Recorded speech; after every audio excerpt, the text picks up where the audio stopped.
নমস্কাৰ দোস্ত study for all YouTube চেনেলত আপোনালোকক স্বাগতম জনাইছোঁ। আজি আমি অসমৰ শংকৰদেৱ স্কুলবিলাকৰ অষ্টমমান শ্ৰেণীৰ গণিতখনৰ 2 নম্বৰ লেসন এটা চলকযুক্ত ৰৈখিক সমীকৰণৰ অনুশীলনী 2C-ৰ প্ৰশ্ন উত্তৰ এটা কৰিম। এটো 1 নম্বৰ প্ৰশ্ন। ইয়াতে দিয়া আছে যে এটা আয়তৰ পৰিসীমা 90 সেন্টিমিটাৰ আৰু ইয়াৰ প্ৰস্থ 15 সেন্টিমিটাৰ। আয়তৰ দৈৰ্ঘ্য কিমান?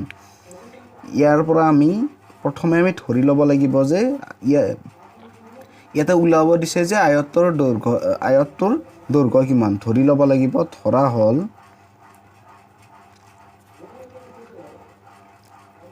আয়তৰ দৈৰ্ঘ্য সমান x। ইয়াতে দিয়া আছে আয়তৰ পৰিসীমা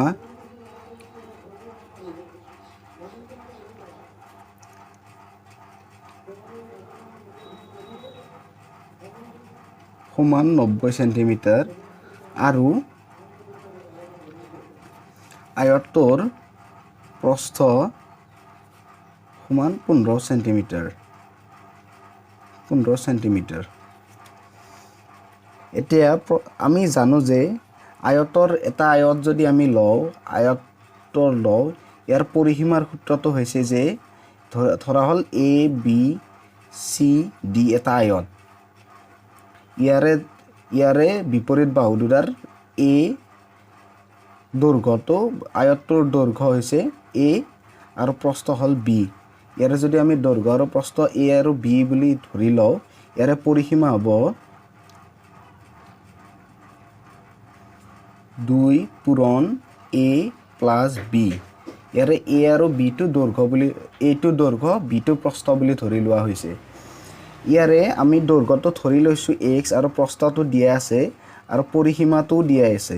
আমি ইয়াৰে প্ৰশ্ন মতে পাওঁ যে according to question আয়তৰ পৰিসীমা সমান 2 পূৰণ ব্ৰেকেটৰ ভিতৰত দিক যোগ প্ৰস্থ। ইয়াৰে পৰিসীমাটো দিয়া আছে 90 সেন্টিমিটাৰ। ইয়াতে সেন্টিমিটাৰটো এতিয়া লিখা নাই আৰু ইয়াতে দিশটো আমি ধৰি লৈছোঁ x আৰু প্ৰস্থটো দিয়া আছে 15 সেন্টিমিটাৰ। ইয়াৰে সেন্টিমিটাৰটো লিখা নাই। ইয়াৰ পৰা যদি আমি এইখিনি কৰোঁ, এইখিনি বিতৰণ বিধিৰ নিয়ম মতে হ'ব 2x প্লাছ 15 দুগুণ 30 আৰু ইয়াতে 90। এইটো যদি আমি স্থানটো পৰিৱৰ্তন কৰি দিওঁ 2x প্লাছ 13 ইকুৱেল টু 90। ইয়াৰ পৰা লওঁ যদি 2x ইকুৱেল টু 90 মাইনাছ 30 সমান 60 আৰু ইয়াৰে xটো ৰাখি 60টোক 2ৰে হৰণ কৰি দিওঁ। ইয়াৰে মান হ'ব 30। এতেকে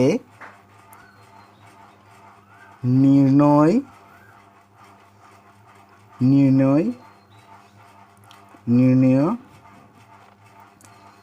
আয়তৰ দৈৰ্ঘ্য, ইয়াৰে xৰ মানটো 30 সেন্টিমিটাৰ, যিহেতু সেন্টিমিটাৰ আছে ইয়াতে। বন্ধুসকল, ভিডিঅ'টো ভাল লাগিছে যদি ভিডিঅ'টো লাইক কৰিব আৰু